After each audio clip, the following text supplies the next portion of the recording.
그래서 친히 때마다 일마다 우리에게 평강을 허락해 주실 줄 믿습니다. 오늘 우리 김순권 목사님이라는 분이 장로 신문에 기고한 시의 향기에 나온 말입니다.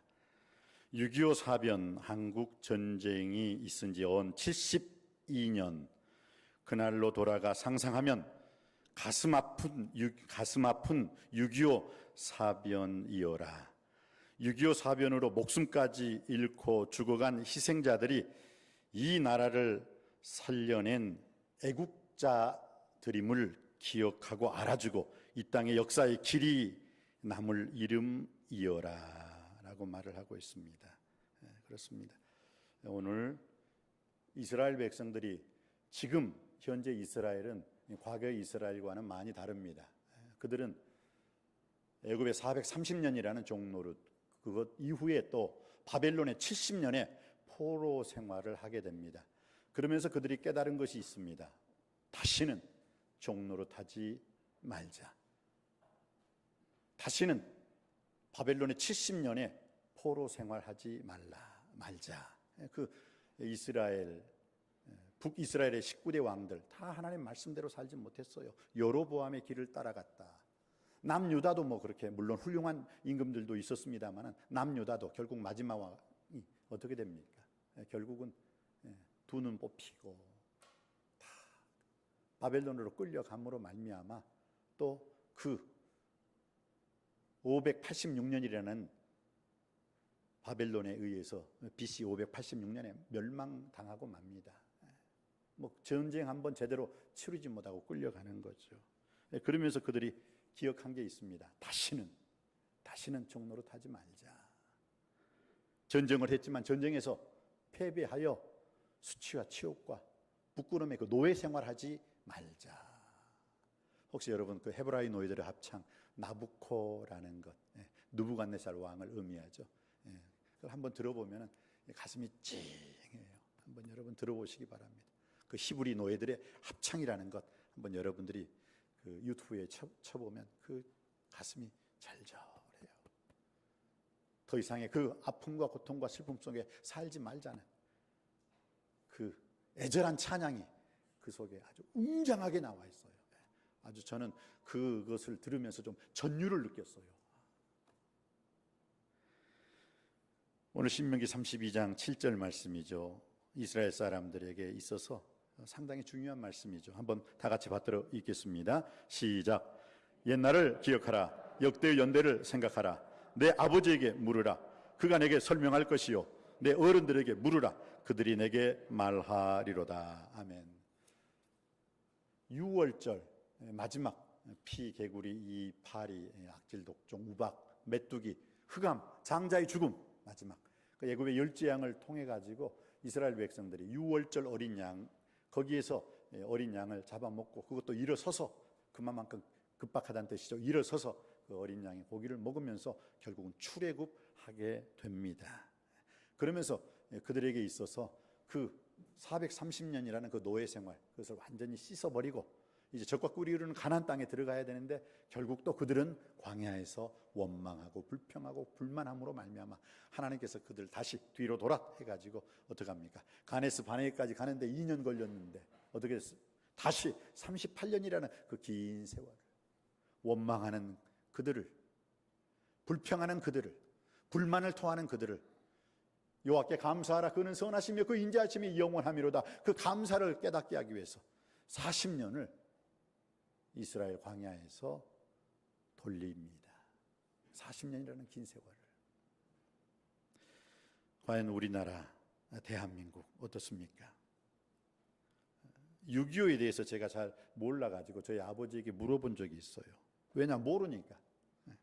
또 6.25 세대를 그때 거쳤으니까. 저희 아버지가 지금은 천국에 가셨지만 항상 자랑스럽게 말씀하시는 것은 야, 너 어쩐지 아니 내가 인민군들에게 내가 끌려가는데 인민군들이 그때 밥 먹는다고 저쪽으로 저쪽 쳐다보고 저쪽으로 내려가는 사이에 내가 촤라고 뛰었다. 내가 남쪽으로 촤라고 뛰고 또 뛰고 굴르고 가시에 찢기고 그래서 내가 이렇게 산 거야. 그러자면 너가 태어나지도 않았어 이놈아 하면서 그 6.25 때 그 도망 목숨 걸고 막 뒤에서 총을 쏘는데도 총알이 빗나갔다고 하더라고요. 뭐 목사님 되게 하시기 위해서 총알이 빗나갔으리라 또 그렇게 고백을 하시더라고요. 그러면서 그 6.25에 대해서 저희 아버님이 저에게 말씀하셨던 것은 오늘 6.25 전쟁의 역사적 교훈은 저희 아버지 얘기가 좀 많이 들어가 있어요. 왜? 저는 6.25를 겪어보지 못했죠. 72주년이라면 72살 되신 그 이제 어르신들, 그분들부터 태어날 때 그분들이 그 6.25 세대 아닙니까? 태어났을 때. 그 어르신분들은 다 알아요. 그러나 저는 모르잖아요. 그래, 그 6.25 얘기를 저에게 말씀하셨을 때 우리나라가 1948년 5월 3일 재헌의회가 되었답니다. 그런데 그때 그 이전으로 돌아간다면 1948년 8월 15일에 대한민국이 정부가 수립됐다라고 말을 합니다. 1948년 8월 15일이죠. 그런데 1948년 8월 9일에 북한이 이에 질세라 하고 인민민주주의 공화국, 북한 민주주의 인민공화국이죠. 그게 탄생했다고 합니다. 그런데 새로운 국가가 탄생하게 되면은 유엔에 정식으로 우리가 독립했습니다라고 승인을 받아야 된대요. 유엔에서 인정하지 않으면 안 된다는 거예요. 그래서 우리나라에서 이 장면 박사님과 여러 사람들을 사절단으로 유엔에 보냈다고 합니다. 그 당시에는 프랑스 파리에서 유엔 총회가 열려졌다고 합니다. 10월 15일부터 12월 15일까지 그 2달 동안에 이제 우리나라가 독립을 승인받아야 된대요. 그런데 북한도 1948년 9월 9일이죠.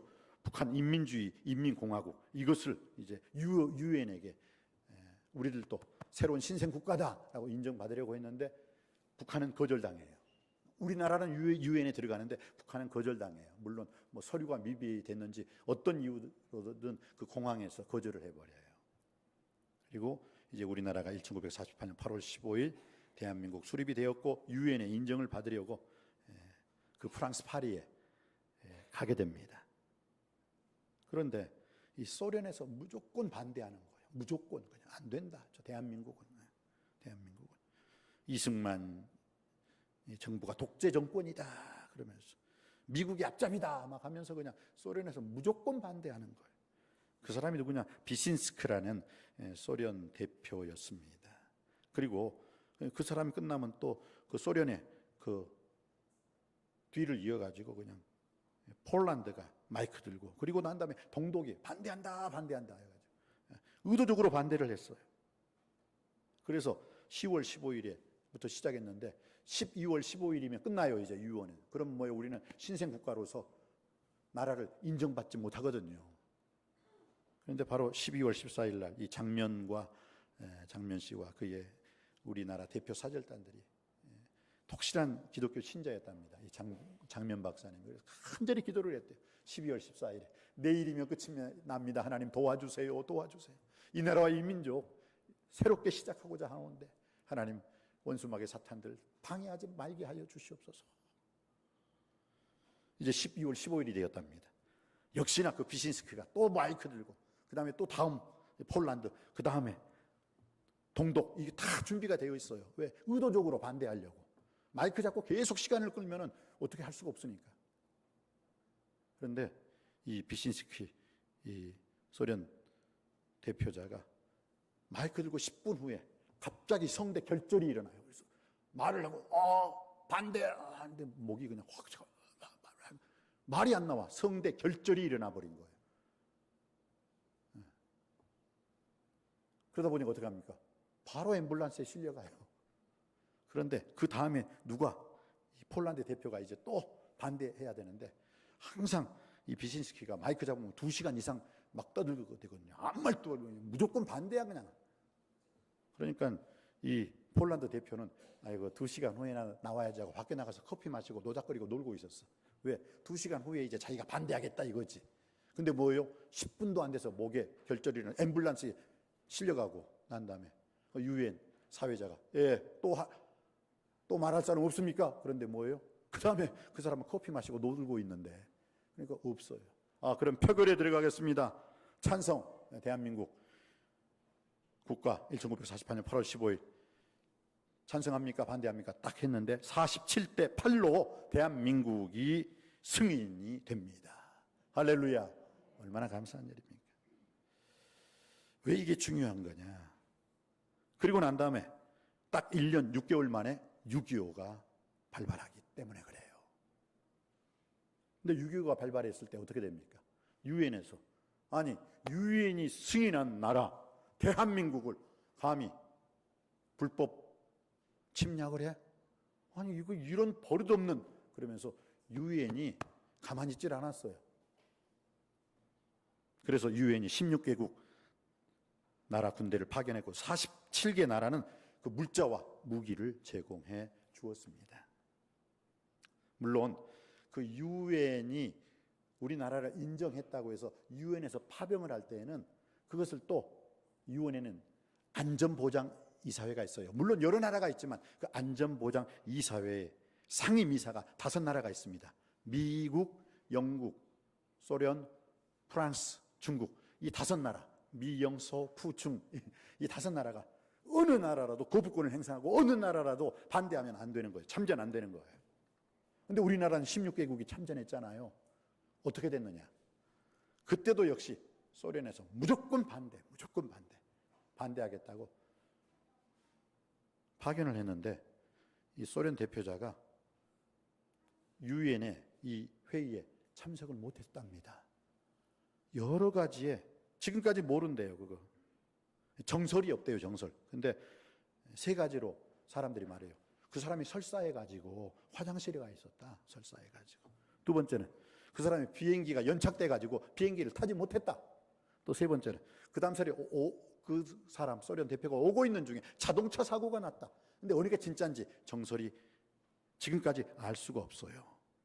이유가 분명하지 않아요. 그런데 우리는 이유를 분명히 알고 있습니다. 하나님께서 막으신 줄 믿습니다. 하나님께서 그 사람을 못 오게 했어요. 때문에 어떻게 됩니까? 투표 결과 한 나라 빠지고 4명의 나라가 만장일치 찬성을 했어요. 그리고 유엔의 파송을 6.25 때 받을 수가 있었어요. 그 이후로 그 어떤 나라에도 유엔이 나라를 파송했다, 그것은 없어요. 오직 대한민국. 할렐루야. 얼마나 감사한 겁니다. 이건 도대체 어떻게 얘기를 할 수가 없는 거예요. 1948년 5월 31일 우리나라 대헌의회가 탄생하게 되죠.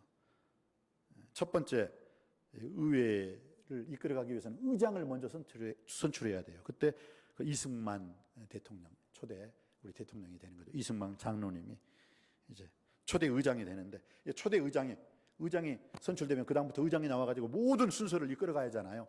그런데 이승만 그 장로님이 의장이 되고 난 다음에 제일 먼저 한 일이 뭔지 아십니까? 여러분, 이 나라와 이 민족은 하나님께서 지켜주셨습니다. 그렇기 때문에 우리는 하나님 아버지 앞에 기도하고 시작하길 원합니다. 그리고 난 다음에 그 당시 이윤영 의원이에요. 이분은 의원이면서 목사님이셨죠. 서울 중구 출신이죠. 이범석 장군의 사위였어요. 그리고 독립투사였죠. 근데 그 이윤영 그 의원, 본래 목사님, 이윤영 목사님 오십시오. 기도하고 시작하겠습니다. 하고 그 대한민국 의회 제일 첫 번째 의장이 했던 말은 기도하고 시작하겠습니다. 하나님 아버지 앞에 기도하고 시작하겠습니다. 그리고 그때 국회의원이 200명이었어요. 근데 그 200명이 전부 다 일어났답니다. 하나님 앞에 기도하겠다니까. 근데 2명이 빠졌어요. 누구냐? 그때 제주도에서는 4.3 사건이 터졌거든요. 그래서 제주도 4.3 사건 그 터지는 바람에 그 제주도 의원, 국회의원 2사람만 빠지고 198명이 다 일어나서 하나님 아버지 앞에 감사기도 드리고 대한민국은 시작했습니다. 이러한 대한민국, 절대로 원수마귀 사탄이 공산주의가 이데올로그 이념이 더 이상 이 대한민국을 건들지 못하게 될 줄 믿습니다. 왜? 이 대한민국은 기도로 시작했기 때문입니다. 이 대한민국은 하나님께서 지금도 지켜주실 줄 믿습니다.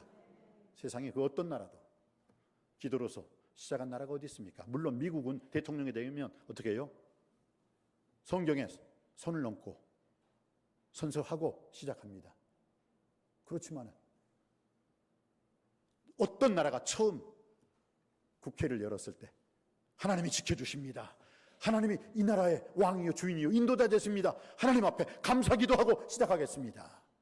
그런 나라는 없어요. 대한민국, 이 나라 대한민국은 시작부터가 하나님 아버지 앞에 감사기도로 시작했고 지금도 역시 하나님 앞에 기도하는 무리들이 있을 때 이 대한민국은 하나님이 보호하사 영원히 만세수를 누리게 될 줄 믿습니다. 그리고 또 기억해야 할 것은 6.25가 발발하고 난 다음에 바로 3일 만에 이 38선이 무너지죠. 그리고 난 다음에 어떻게 됩니까? 서울이 3일 만에 점령당해 버려요.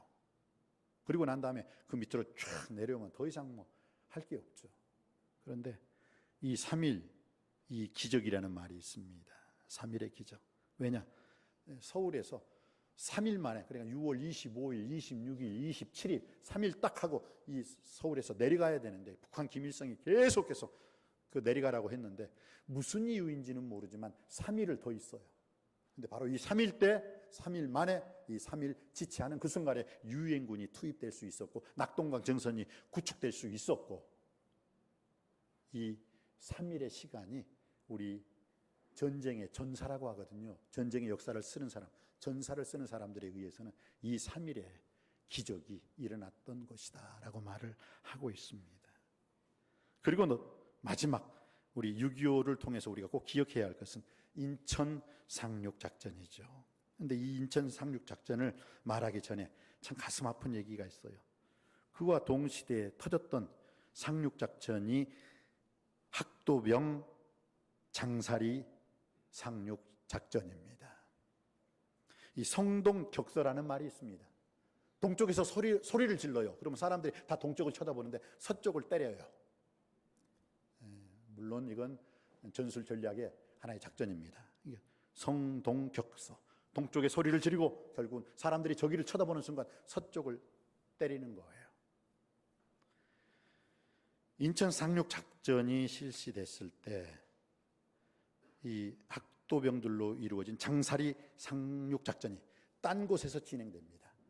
그때 인민군들은 정보를 입수해가지고 그 바로 딴 곳에서 엄청난 군대와 엄청난 군인들이 저 장사리로 갔다.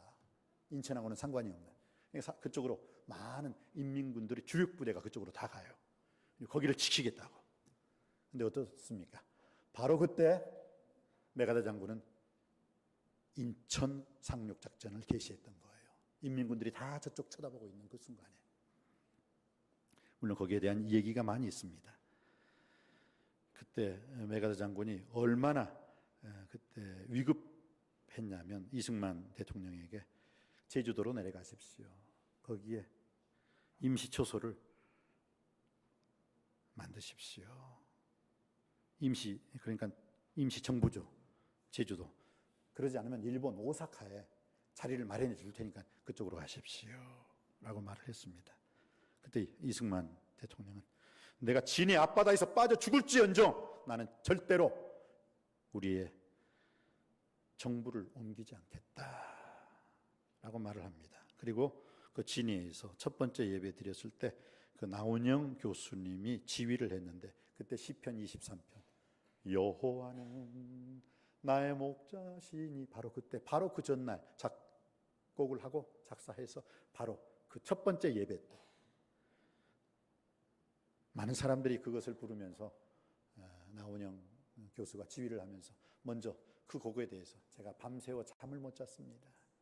그런데 하나님께서 시편 23편을 통해서 나에게 위로를 주셨습니다.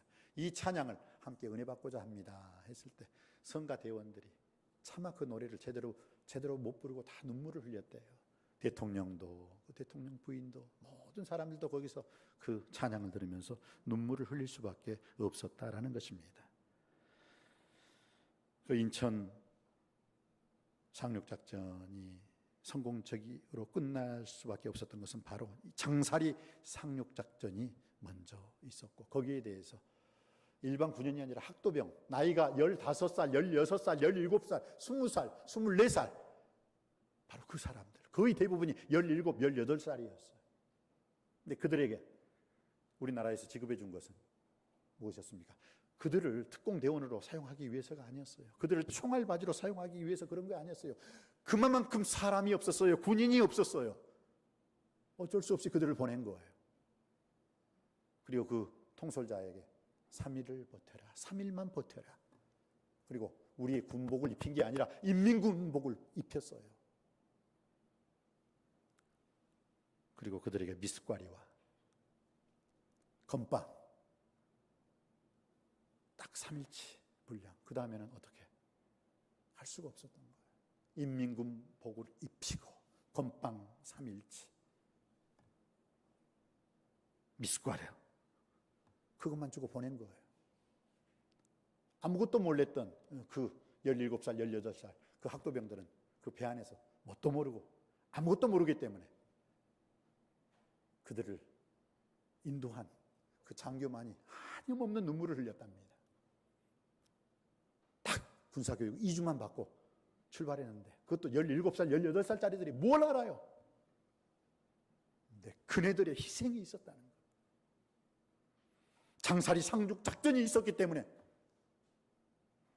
인천 상륙작전은 성공할 수가 있었습니다. 그리고 인천 상륙작전에 그 우리 한국군 43명, 그 다음 미군 43명의 또 특공대원들이 그 첫날 들어가요. 거기서 그들이 희생을 함으로 말미암아 그 길이 쫙 펼쳐지죠.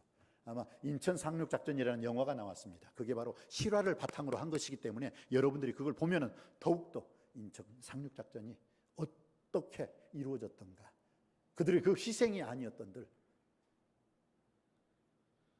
장사리 상륙작전이 있지 않았던들 과연 인천 상륙작전이 성공적이었을까? 우리는 이 시간에 그 인천 상륙작전, 트루먼 대통령이, 미국 대통령이 그렇게 반대를 했대요. 미국 정부에서. 안 된다 그거. 인천 앞바다는 조수간만의 차가 딱 2시간이면 끝나. 근데 그 2시간 안에 그 작전을 성공할 수 있겠느냐? 힘들다. 그건 5,000분의 1이다. 가능성이 5,000분의 1이다. 그때 메가더 장군은 그렇습니다. 가능성이 5,000분의 1이기 때문에, 불가능하기 때문에 그들도 인천 상륙작전을 하리라는 것은 전혀 생각지 못할 것입니다. 그러니까 하겠다는 겁니다. 역시 달라요. 위대한 장군은 달라요. 남들이 다 불가능이라고 했을 때 그 불가능이기 때문에 우리는 가능한 쪽으로 가겠습니다. 하나님이 도우실 것입니다. 그리고 결국은 성공을 하게 됩니다. 이 나라와 이 민족은 하나님이 지키신 줄 믿습니다. 우리나라 대한민국이 하나님 아버지 앞에 감사 기도를 시작하였고, 지금 어떤 공산주의라든지 어떤 이념이라든지, 저는 그 역시 차별금지법이라든지 동성애, 그 모든 것도 하나님이 지켜주신 이 나라와 이 민족 당연히 지켜주시고 인도하시고 보호하시고 책임져 주실 줄 믿습니다. 미국 워싱턴에 가보면 6.25 참전용사 기념공원이 있습니다. 거기에 Freedom is not free, Freedom is not free 란 말이 있습니다. 미국 워싱턴 6.25 참전용사 기념공원, 제가 가서 거기서 많이 울었어요. 저분들이 미국 사람인데 한국에까지 와서 한국에서 그들의 목숨을 잃은 사람들. 미국 워싱턴의 6.25 참전용사 기념공원, 여러분들도 한번 꼭 가보시기 바랍니다. 거기에 Freedom is not free. 자유는 거저 주어지는 것이 아니다. 자유에는 공짜가 없다. 그들의 희생이 아니었고서는 과연 우리가 지금 이 나라와 이 민족 속에서 이렇게 자유로운 평화로운 삶을 살 수 있었는가 한번 깊이 생각해 보아야 합니다. 저는 국립묘지가 바로 집 앞에 있기 때문에 가끔 국립묘지에 제가 운동하러도 가고요, 바람 쐬러도 가고요. 그런데 요즘에 붙었던 그 현수막을 읽을 수가 있었습니다. 조국은 한순간도 당신들을 잊지 않고 있습니다. 조국은 한순간도 당신들을 잊지 않고 있습니다. 결코 당신들의 희생을 잊지 않겠습니다. 저는 이 말이 말로서가 아니라 우리의 마음과 행동 속에, 우리의 피부에 와 닿도록 예우를 다해야 된다고 믿습니다. 유교사변 72주년, 이 나라와 이 민족을 하나님께서 지켜주셨습니다. 우리나라의 그 어르신들이, 그때는 젊은이였겠죠, 그분들이 목숨 바쳐 지켜주셨고, 지금 또한 살아계신 분들도 이 나라와 이 민족을 위해서 힘썼던 분입니다. 제가 우리 정숙자 권사님 집 신방하고 바로 2층에 있는 정기풍 집사님 댁을 또 신방했어요. 그분이 신방 예배를 드리는데 바로 저를 손을 끌고, 물론 그때 제1여전도회 회장님 이남순 권사님, 우리 서길순 권사님도 같이 신방을 했는데 알 거예요. 저를 그냥 예배 드려야 되는데 저를 붙잡고 그냥 자기 방 있는 데로 가가지고 뭐 사진을 보여주면, 목사님 보세요. 내가 6.25 전쟁 당시 찍었던 사진, 6.25 전쟁 당시 내 모습이야, 내 모습. 그러면서, 그리고 그 8사단 이 단장님하고 자기가 사진 찍은 거, 그 윤석열 대통령이 신라 호텔로 자기를 초청했대요. 자기를 초청했대. 와, 좋아가지고 그냥 신라 호텔로 자기를 초청했대. 잊지 않는 거죠. 죽어서 나라를 지키신 분들이 있어요. 17살, 18살 학도병이었던 사람들, 그들의 희생이 있었어요. 그리고 지금은 살아있지만 또 나라와 민족을 위해서 목숨 바쳐서 일하신 그 어르신들이 살아계십니다. 유교 사변 72주년 맞이하여서 우리 각자가 이 나라 대한민국, 이 한반도의 화해와 평화와 자유를 위해서 더욱더 기도해야 될 줄 믿습니다. 아니, 그 어르신분들이 희생하신 그 희생에 걸맞게 이제는 이전보다 더 나은 대한민국, 이전보다 더 좋은, 이전보다 더 복된 대한민국을 만들어서 우리 후세에게도 우리가 이 6.25의 그 사변, 더 이상 이 땅에 6.25의 아픔이 일어나지 않도록 이 나라와 이 민족은 남이 지키는 것이 아니라 우리가 지켜야 될 줄 믿습니다. 그렇습니다. 이러한 비극이 다시는 일어나지 않도록 이 땅에 살아있는 선배님들이 이 나라를 지켜주셨다면, 이제 오늘 이 시대에는 우리가 이 나라를 잘 지켜서 더 나은, 더 좋은, 더 나라는 더 복된 국가로 우리 후손들에게 물려주어야 할 것입니다. 또한 6.25 이 사변을 통해서 우리가 깨달아야 할 것은, 공산주의는 이 땅에 더 이상 뿌리 박지 못해야 된다는 것입니다. 유엔의 여러 국가들이 6.25 전쟁에 참전에 우리를 도와준 이 사실에 대해서 또 우리는 감사해야 됩니다. Freedom is not free. 자유는 절대 거저 주어지지 않고 자유는 공짜가 없다는 것을 우리 후손들에게도 알려주어야 할 것입니다. 6.25 전쟁사에 기록된 하나님의 기적을 기억하고 감사해야 될 줄 믿습니다.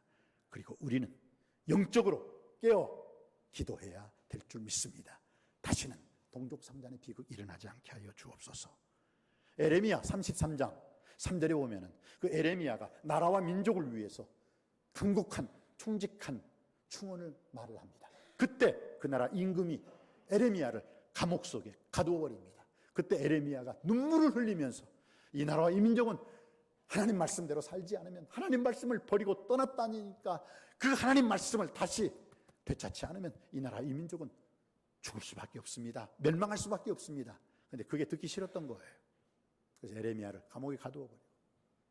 그랬을 때 에레미야가 하나님께 받은 말씀이 있죠. 무엇입니까? 너는 내게 부르짖으라. 내가 내게 응답하겠고 내가 알지 못하는 크고 비밀한 일을 내게 보이리라.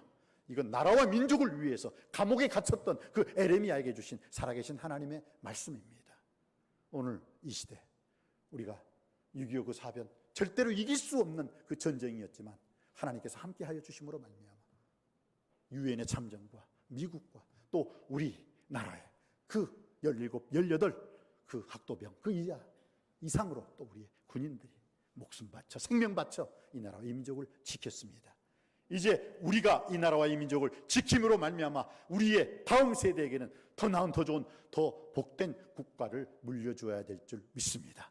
하나님 지켜주셨습니다. 하나님 보호해 주셨습니다. 이 나라와 이 민족을 이제 우리가 지키고 잘 보호하여 남은 우리의 자손들에게 더 나은 더 좋은 더 복된 국가 남길 수 있게 하여 주옵소서. 이것이 우리의 고백이요 우리의 신앙이 되기를, 또한 이것이 그대로 실천되어지기를 주님의 이름으로 축복합니다. 기도하시겠습니다. 은혜가 풍성하신 아버지 하나님, 하나님이 함께 하셨습니다. 이 나라를 위한 하나님의 약속의 말씀 에레미야에게 주셨습니다. 너는 내게 부르짖으라. 내가 내게 응답하겠고 내가 알지 못하는 크고 비밀한 일을 내게 보여줄 것이라. 주여, 이제 결코 이 땅에 유교 사병과 같은 동족 상잔의 비극이 다시는 일어나지 않게 하여 주시옵시고, 공산주의는 이 땅에서 완전히 몰아낼 수 있는 우리의 강하고 담대한 믿음 허락하여 주시옵소서. 유럽의 여러 국가들이 6.25 전쟁에 참여하여 우리를 도와주신 이 귀한 사실, 6.25 전쟁사에 기록된 하나님의 기적을 우리가 항상 기억할 수 있게 하여 주시옵시고, Freedom is not free. 절대로 자유는 거저 주어지는 것이 아니라 자유에는 공짜가 없다는 것을 바로 깨달아 알게 하여 주시옵소서. 이 나라 이 민족을 우리가 잘 지킴으로 말미암아 우리 후세들에게는 더 나은 더 좋은 나라와 민족으로 물려주게 하여 주시옵시고, 우리나라 대한민국이 하나님 사랑, 이웃 사랑, 또한 나라 사랑으로 충만하게 하여 주옵소서. 길이요 진리요 부활이요 생명이신 예수 그리스도 이름으로 간절히 기도하옵나이다. 아멘.